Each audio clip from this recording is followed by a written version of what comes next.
અવારનવાર થતા માર્ગ અકસ્માતોને કારણે તંત્ર દ્વારા જાગૃતતા લાવવાના અભિગમથી અમરેલીમાં સડક સુરક્ષા સપ્તાહની ઉજવણી કરવામાં આવી હતી। રોડ અકસ્માતની ઘટનાઓ નિવારવા તંત્ર દ્વારા સુંદર આયોજન। અમરેલી કલેક્ટરની અધ્યક્ષતામાં રાષ્ટ્રીય માર્ગ સલામતી માસ અંગેની સમજણ આપવામાં આવી હતી।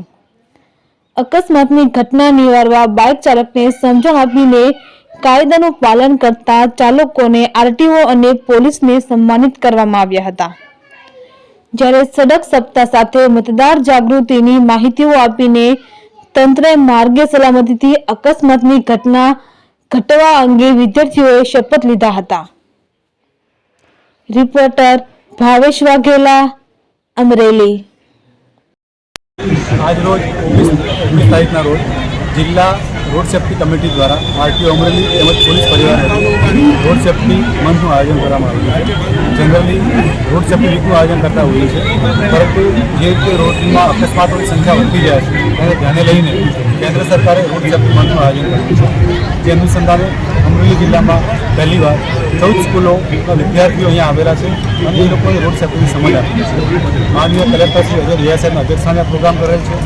સાથે સાથે વિદ્યાર્થીઓને રોડ સેફ્ટી વિશે સમજ પણ આપવામાં આવી છે અને એક રોડ સેફ્ટી વોલ પણ તૈયાર કરેલી છે, જેની ઉપર અકસ્માત થાય છે, કેવી રીતે થાય છે અને કારણો કેવી રીતના છે અને અકસ્માતો કેટલા લોકો મૃત્યુ પામે છે અને કેવી રીતે આપણે બચવું એ માટે પણ અહીંયા આપણે સમજ આપેલી છે।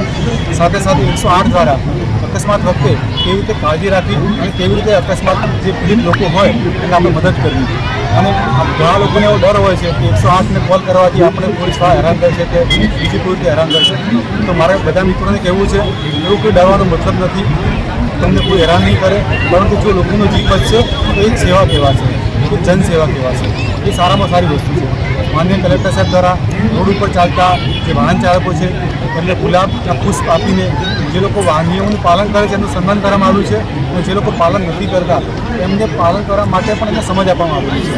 એટલે આજનો અમારો અભિગમ સોફ્ટ અભિગમ છે અને લોકો ટ્રાફિકના નિયમો પાલન કરે, પ્રેરાય એ માટેનો અભિગમ છે અને અવિરત અમે લોકો 1 મહિના માટે અભિગમ ચલાવીશું અને 14 તારીખે રોડ સેફ્ટી મંથનું સમાપન છે। એ વખતે પણ અમે સરસ પ્રોગ્રામ કરીશું અને છોકરાઓ અને ગામના છેવાડા સુધી જ્યાં સુધી અમે લોકો પહોંચી શકીશું ત્યાં સુધી પહોંચવા અમે લોકો પ્રયત્ન કરીશું।